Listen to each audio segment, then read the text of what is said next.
మరో 18 గంటల్లో రాష్ట్రంలో సార్వత్రిక ఎన్నికల కౌంటింగ్ ప్రక్రియ ప్రారంభం కావడం జరుగుతోంది. ఓటమి భయంతో వైఎస్ఆర్సీపీ నాయకులు అవాకులు చవాకులు పేలుతూ ఒకవైపు తెలుగుదేశం పార్టీ నాయకులను శ్రేణులను అదేవిధంగా ప్రజలను కూడా భయోత్పాతానికి గురి చేస్తూ మరోవైపు ఎన్నికల ప్రక్రియలో పాల్గొంటున్న ప్రభుత్వ ఉద్యోగులను కూడా మీ అంతు చూస్తామని చెప్పి బెదిరించడం జరుగుతూ ఉంది. మొన్న మాజీ మంత్రి పేర్ని నాని గారు ఉద్యోగులను భయభ్రాంతులకు గురి చేస్తూ వారు అంతు చూస్తాం, 4వ తేదీ తర్వాత ముసళ్ళ పండగ ఉంది, మీరంతా కాచుకోండి, ఎన్నికల కౌంటింగ్ ప్రక్రియ ముగిసిన తర్వాత మీ అంతు తేలుస్తామని చెప్పి బెదిరింపు మాటలకు దిగడం జరుగుతూ ఉంది. ఓటమి భయంతో ప్రజాస్వామ్యబద్ధంగా ఎన్నికలు జరిగిన ఈ ప్రక్రియలో ఒకవైపేమో మేము గెలుస్తూ ఉన్నాం, ఈ నెల 9వ తారీఖున విశాఖపట్నంలో ప్రమాణ స్వీకారానికి మేము సిద్ధమవుతున్నామని చెప్తూ మరోవైపు దింపుడు గల్లెం ఆశతో ఏది ఏమైనప్పటికీ కూడా ప్రజలు వైఎస్ఆర్సీపీని చీత్కరించారని స్పష్టంగా తెలుసుకున్న వైఎస్ఆర్సీపీ నాయకులు ఏదో విధంగా కౌంటింగ్ ప్రక్రియను భగ్నం చేయాలి, కౌంటింగ్ ప్రక్రియలో పాల్గొనే ఉద్యోగులందరినీ కూడా లొంగ తీసుకొని బెదిరించుకొని కౌంటింగ్ ప్రక్రియలో లాభం పొందాలని ఒక దుష్ట ఆలోచనతో బెదిరింపులకు పాల్పడడం జరుగుతోంది. పేర్ని నాని గారికి స్పష్టంగా చెప్తాన్నా, నీ ఉడత ఊపులకు ఎవరు భయపడే ఉద్యోగులు కానీ తెలుగుదేశం పార్టీ కార్యకర్తలు కానీ నాయకులు కానీ ఎవరూ లేరని చెప్పి స్పష్టంగా తెలుసుకోని చెప్పి పేర్ని నాని గారు హెచ్చరిస్తా ఉన్నా.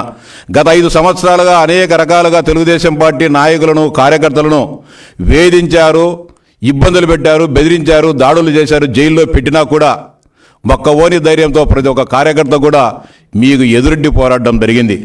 అదేవిధంగా వాళ్ళ హక్కుల కోసం మీరిచ్చిన హామీలను నెరవేర్చమని డిమాండ్ చేసిన పాపానికి ఉద్యోగులపైన, ఉపాధ్యాయులపైన, పెన్షనర్లపైన మీరు ఏ విధంగా వేధింపులకు దిగారో అనగదొక్కారో కూడా ఈ రాష్ట్రంలో ఉన్న ప్రభుత్వ ఉద్యోగులు, ఉపాధ్యాయులు అందరూ చూశారు. దాదాపు 5,60,000 మంది ప్రభుత్వ ఉద్యోగులు, ఉపాధ్యాయులు పోస్టల్ బ్యాలెట్ ద్వారా మీ ప్రభుత్వానికి వ్యతిరేకంగా ఓటు వేయడం జరిగింది. ఆ ఫ్రస్ట్రేషన్లో, ఆ గందరగోళంలో ప్రభుత్వ ఉద్యోగులు రాష్ట్ర ప్రభుత్వానికి వ్యతిరేకంగా, వైఎస్ఆర్సీపీకి వ్యతిరేకంగా ఓటు వేశారని ఒక దుగ్ధతో, కోపంతో వారిని బెదిరించే ప్రక్రియకు మీరు శ్రీకారం చుట్టడం జరుగుతోంది. మీ బెదిరింపులకు ఏ ఉద్యోగి, ఉపాధ్యాయుడు ఎవరు భయపడరు. ఖచ్చితంగా తెలుగుదేశం పార్టీ ప్రతి ఒక్క ఉద్యోగికి, ఉపాధ్యాయులకు అండగా ఉంటుంది. ఖచ్చితంగా వారు స్వేచ్ఛాయుత వాతావరణంలో ఎన్నికల కౌంటింగ్ ప్రక్రియను సజావుగా జరిపించాలని చెప్పి తెలుగుదేశం పార్టీ సవినయంగా విజ్ఞప్తి చేస్తూ ఉంది. అంతేకాకుండా సజ్జల రామకృష్ణారెడ్డి గారు కూడా గత 4 రోజుల క్రితం కౌంటింగ్ ఏజెంట్లుగా పోయేవారు రూల్స్ గీల్స్ ఏమీ పాటించకూడదు, మేము ఏమి చెప్తే దాని ప్రకారమే ఓటు లెక్కింపు చేయాలి, అలాంటి వారు మాత్రమే దాడులు దౌర్జన్యాలకు దిగేవారు మాత్రమే కౌంటింగ్ ప్రక్రియకు వెళ్ళండి అని చెప్పి సిగ్గు ఎగ్గు లేకుండా సజ్జల రామకృష్ణారెడ్డి గారు చెప్పడం జరిగింది. దానిపైన రాష్ట్ర ఎన్నికల సంఘం ఆదేశాల మేరకు పోలీసులు కేసు నమోదు చేసినా ఇంతవరకు సజ్జల రామకృష్ణారెడ్డిని అరెస్టు చేయకపోవడం విచారకరం. రాష్ట్ర పోలీసు ఉన్నతాధికారులను డిమాండ్ చేస్తూ ఉన్నాం, ఖచ్చితంగా సజ్జల రామకృష్ణారెడ్డి లాంటి వ్యక్తులు రేపు ఎన్నికల కౌంటింగ్ రోజున బయట ఉంటే ఉద్రిక్తతలను రెచ్చగొట్టే అవకాశం ఉంది. కాబట్టి రేపు సజ్జల రామకృష్ణారెడ్డి గారిని, పేర్ని నాని గారిని, వారిద్దరిని కూడా పోలీసుల అదుపులో పెట్టుకోవాలని చెప్పి, పోలీస్ కస్టడీలోకి తీసుకోవాలని చెప్పి డిమాండ్ చేస్తూ ఉన్నాం. అంతేకాకుండా పోస్టల్ బ్యాలెట్ విషయంలో కూడా అనేక రకాలైన గందరగోళాలకు తెరతీసి ఏది ఏమైనప్పుడు కూడా తమ మాట నెగ్గాలని చెప్పి రాష్ట్ర ఉన్నత న్యాయస్థానాన్ని ఆశ్రయించడం జరిగింది. మళ్ళీ సుప్రీంకోర్టును కూడా ఆశ్రయించడం జరిగింది. రాజకీయాల్లో గెలుపోవడంలో, ఎన్నికల్లో గెలుపోవడం సహజం. 2019 సంవత్సరంలో తెలుగుదేశం పార్టీ మేము అధికారం కోల్పోయినప్పుడు హుందాగా ఓటమిని అంగీకరించాం. ఆ రోజు కూడా ఆ ఎన్నికల్లో మాకు అనేక మంది మెజారిటీ ప్రభుత్వ ఉద్యోగులు, ఉపాధ్యాయులు వ్యతిరేకంగా ఓటు వేయడం జరిగింది. ఏ రోజు కూడా మేము వాళ్ళని బెదిరింపులకో లేకుంటే భయపెట్టాలనే ప్రయత్నం చేయలేదు. ఆ ఎన్నికను మేము హుందాగా ఓటమిని అంగీకరించాం. ప్రజాస్వామ్యబద్ధంగా ఈ ప్రభుత్వం చేసే అవినీతి, అరాచక పాలనకు వ్యతిరేకంగా ప్రజా సమస్యల పరిష్కారం కోసం ప్రజా ఉద్యమాలు చేశాం, పోరాడం, ప్రజలకు అండగా నిలిచాం. ఎన్నికను హుందాగా స్వీకరించుకోకుండా ఎన్నికలో ఓడిపోతామని స్పష్టంగా తెలుసుకున్న నాయకులు, అంటే మీ మాటల ద్వారా, మీ చేతల ద్వారా, మీ వ్యవహార శైలి ద్వారా, మీ భావోద్వేగాల ద్వారా మీరు ముందే ఓటమిని అంగీకరించినారనేది స్పష్టంగా తెలుస్తూ ఉంది. ఖచ్చితంగా రేపు జరిగే ఎన్నికల్లో తెలుగుదేశం పార్టీ ఎన్డీఏ కూటమి అఖండ విజయం సాధించబోతోంది. రేపు ఈ సమయానికల్లా రాష్ట్రంలో ప్రజాస్వామ్యం పునరుద్ధరించబడుతుంది. ఆంధ్రప్రదేశ్ ప్రజానీకానికి ఖచ్చితంగా స్వేచ్ఛా స్వాతంత్రాలు లభిస్తాయని ఆశిస్తూ ఉన్నాం. ఆ మేరకు ఈ రాష్ట్ర ప్రజలు తీర్పు ఇవ్వడం జరిగింది. ఖచ్చితంగా ఎన్డీఏ కూటమి రేపు ఈ సమయానికల్లా రాష్ట్రంలో మంచి మెజారిటీతో ప్రజల ఆశీస్సులు పొందుతుందని చెప్పి స్పష్టంగా తెలియజేస్తా ఉన్నాం. అంతేకాకుండా ప్రజలను, ఉద్యోగులను భయపెట్టేదానికి ప్రయత్నం చేస్తున్న పేర్ని నానిని, సజ్జలను వెంటనే పోలీసులు అదుపులోకి తీసుకొని కౌంటింగ్ ప్రక్రియకు విఘాతం కలగకోకుండా చర్యలు తీసుకోవాలని చెప్పి ఎన్నికల సంఘాన్ని విజ్ఞప్తి చేస్తూ ఉన్నాం. మొన్న 1వ తేదీన ఆఖరి విడత ఎన్నికలు ముగిసిన తర్వాత దేశవ్యాప్తంగా ఉన్న అనేక మంది సెఫాలజిస్టులు, అనేక సర్వే సంస్థలు వారి చేసిన సర్వే ఫలితాలను విడుదల చేయడం జరిగింది.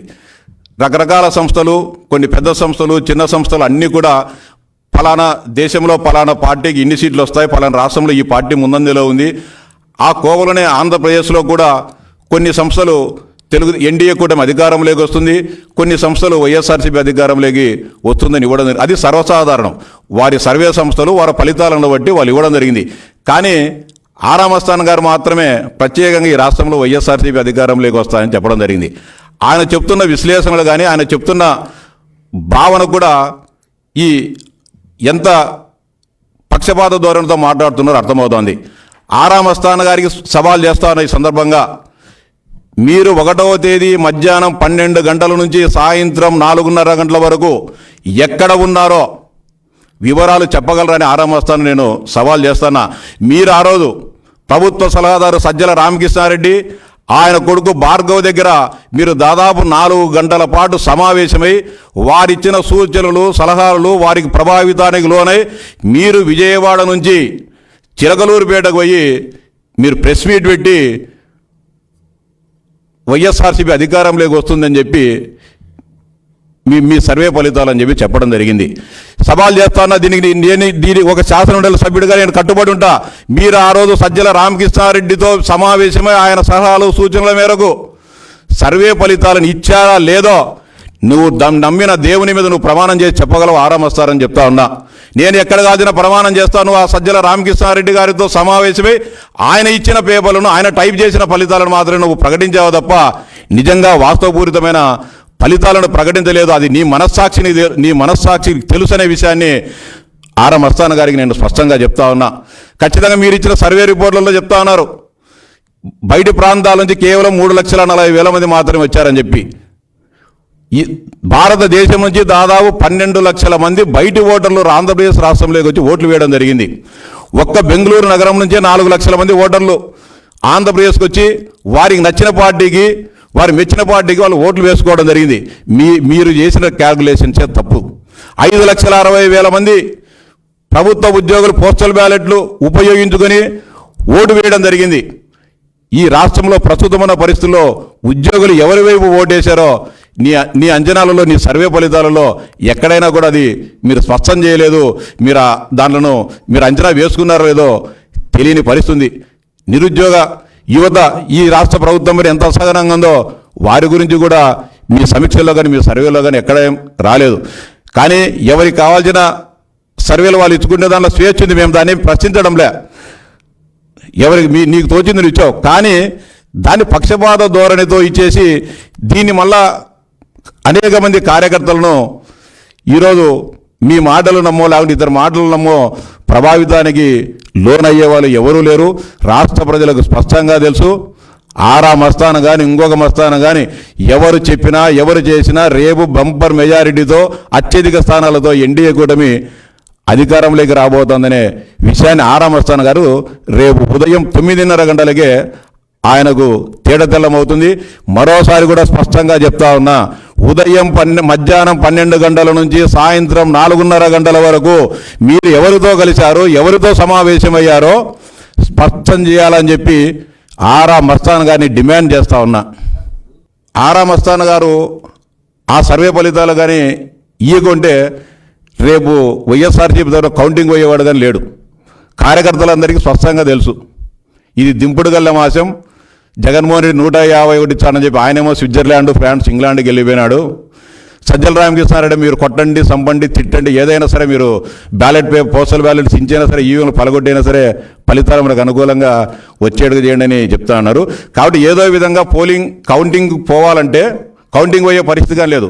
రాష్ట్రంలో అనేక ప్రాంతాల్లో ఎందుకు అడిగి అవమానకరంగా ఓటమి భారంతో మేము రావాలి, కౌంటింగ్ పోవనే పరిస్థితి కార్యకర్తలందరూ కూడా స్పష్టం చేసేటప్పుడు ఏదో విధంగా వాళ్ళందరినీ కూడా కనీసం కౌంటింగ్ కేంద్రాల దగ్గర వరకన్నా పోయేదానికి ఆరా మస్తాన్ అనే ఒక ఆయుధాన్ని ఉపయోగించుకొని వారిని వైఎస్ఆర్సీపీ వారిని కొంత ఉత్తేజపరచాలనే ఒక ప్రయత్నం చేయడంలో భాగంగా సజ్జల రామకృష్ణారెడ్డి అనే టీం ఈ ప్రయత్నంలో ఆరా మస్తాన్ గారిని ఒక పావుగా ఉపయోగించుకోవడం జరిగింది.